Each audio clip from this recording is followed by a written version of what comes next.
Hola, los niños y niñas juegan, saltan, corren, bailan, pero sobre todo les gusta hacer preguntas. Estas son a menudo incisivas, comprometedoras y difíciles de comprender y responder. Pero, ¿por qué y cómo preguntan? Solemos creer que lo hacen por ignorancia, porque no saben y esa es la única forma que tienen de averiguar las cosas. Pero eso no es tan cierto. Ellos tienen muchas otras formas de averiguar las cosas. Ven, escuchan a los mayores, recogen datos y sobre todo hacen relaciones. Es decir, razonan. Cuando un niño o una niña pregunta, no lo hace ordinariamente por ignorancia, sino por su deseo de saber. Desde luego, ese deseo de saber no es totalmente desinteresado.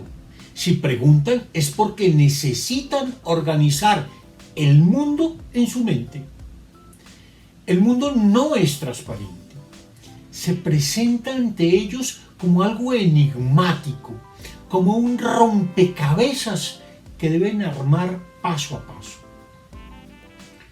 Por su mente pasan a cada instante sensaciones, imágenes e ideas de todo tipo y tienen que organizarlas de alguna forma para que adquieran sentido y para tener control sobre ellas. Aprender es precisamente eso, organizar el mundo en nuestra mente.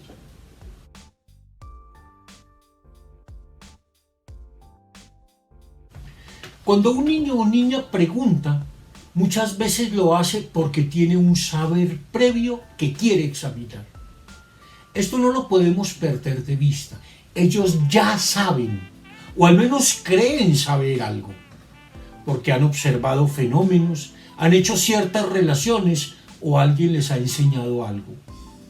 A veces preguntan porque tienen una hipótesis preliminar que buscan confrontar o elaborar mejor. Dicha hipótesis puede ser, y muchas veces lo es, incorrecta, incompleta o inexacta, pero obedece a su afán por comprender. Muchas veces confrontan sus hipótesis con lo que les dice el adulto y muy a menudo sus hipótesis les resultan más convincentes que las explicaciones abstractas que solemos darles los adultos. Veámoslo en una serie de ejemplos de preguntas en que niños y niñas concretos exploran relaciones conceptuales.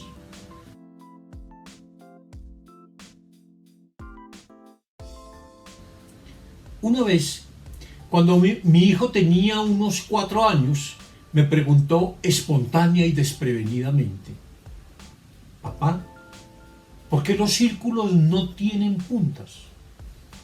La pregunta me sorprendió. Nunca se me había ocurrido pensar en tal cosa.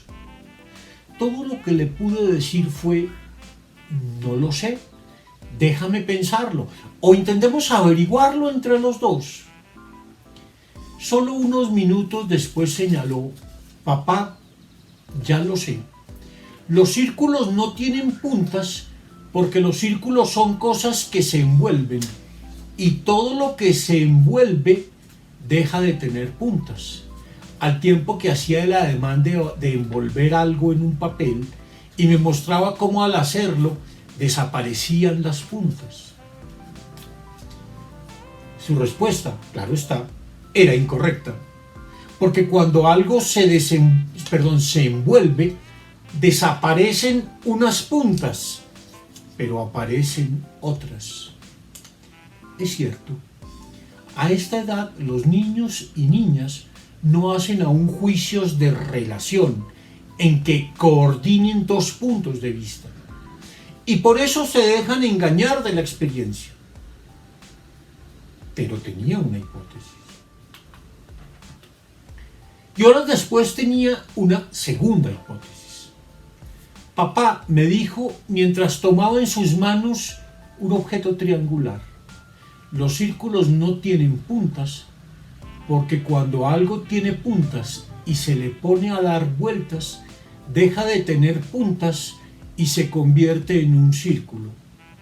Me indicó que si le clavábamos una puntilla y lo hacíamos girar, dejaría de tener puntas. Aquí hay una intuición geométrica mucho más elaborada, la de que un círculo se forma por un punto que gira alrededor de otro, manteniendo siempre la misma distancia entre los dos puntos. Esta es la idea geométrica del círculo, pero él la había elaborado a su manera. Todavía, al día siguiente, me propuso una tercera hipótesis. Papá, me dijo, los círculos no tienen puntas porque precisamente llamamos círculos a aquello que no tiene puntas. Si miras una cosa y le ves una sola punta, entonces ya no es un círculo. Es una idea lógicamente consistente. Ninguna cosa que tenga puntas es un círculo, y todos los círculos son cosas que no tienen puntas. Mi especialidad no es la geometría, pero no podría ser esto una comprensión intuitiva de la noción según la cual un círculo es un polígono de n lados. No pretendo discutir el valor de tales hipótesis, solo quiero mostrar que las preguntas infantiles son complejas e interesantes y que responden a hipótesis que han venido elaborando.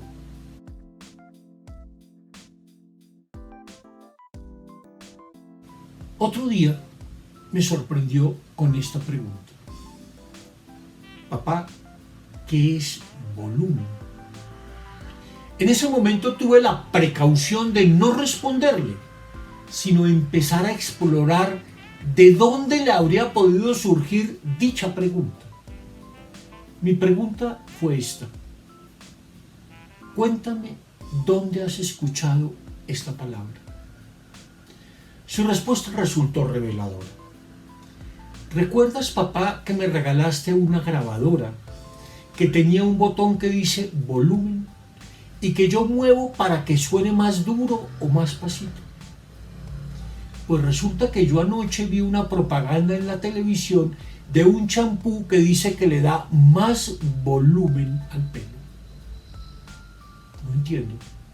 En mi pelo no tengo botones, ni mi pelo suena. La respuesta me dejó sorprendido. Había escuchado una palabra, volumen, en un contexto y luego la descubrió usada en otro contexto y con otro significado, y eso le generó perplejidad. Ellos aprenden los significados de las palabras y esto les da poder sobre un mundo que logran nombrar.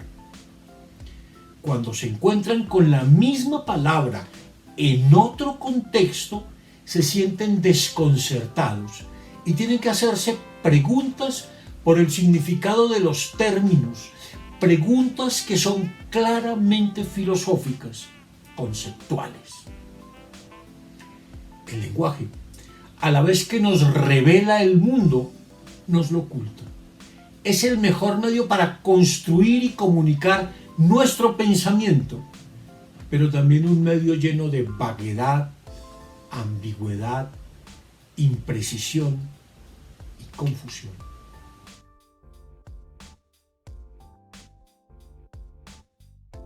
Las preguntas de niños y niñas suelen ser inoportunas. Surgen en los contextos más inusitados y a menudo en condiciones en que es difícil detenerse a examinarlas. Cuando mi hija tenía 4 años y medio, mientras le amarraban los cordones de sus zapatos y esperábamos el bus de su colegio, me preguntó: papá, ¿qué hay al otro lado del mundo? ¿Y por qué sabes que hay otro lado del mundo?, le respondí de inmediato. ¿Recuerdas, papá, que estuvimos en la mitad del mundo? Era cierto, unos 15 días antes habíamos estado cerca de Quito, Ecuador, en un lugar que tiene ese nombre, la mitad del mundo. Después de una breve pausa agregó: pues si hay una mitad del mundo, es porque hay otro lado del mundo.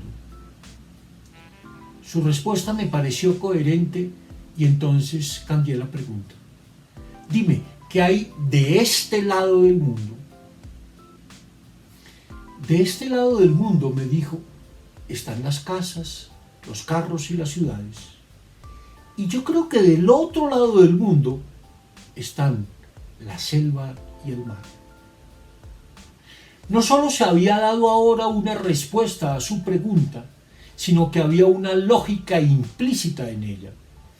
Este lado del mundo estaba conformado por todo lo que ella conocía, mientras el otro lado del mundo era todo lo que le resultaba desconocido y misterioso. Parece un diálogo de locos, como los de los chifladitos de Roberto Gómez Bolaños. Hay aquí, sin embargo, asuntos más profundos. Por una parte, un intento por encontrar sentido a la experiencia, por reconstruir mentalmente lo vivido por medio del razonamiento. Si hay una mitad del mundo, es porque hay dos lados del mundo. La conclusión es evidente y necesaria. No se trata de locura, de alucinación, sino de todo lo contrario, de un afán por encontrar coherencia en la experiencia que tenemos del mundo. Pero hay algo más. Una exploración de la noción de mundo, una idea metafísica de gran relevancia. Todos intentamos hacernos una imagen del mundo, para que la experiencia diaria adquiera sentido, para no vivir en medio del caos y la dispersión. Hablar de otro lado del mundo no es hacer una mala conceptualización. Es, por el contrario, un intento por encontrar una salida coherente a su perplejidad. Las preguntas de los niños y niñas, por locas que nos parezcan, siempre tienen un sentido y un contexto. Y no podremos entender su significado si no entendemos el contexto en el que han surgido, si no logramos comprender su origen. Seguiremos profundizando en el sentido de sus preguntas en nuestro próximo video. Hasta pronto.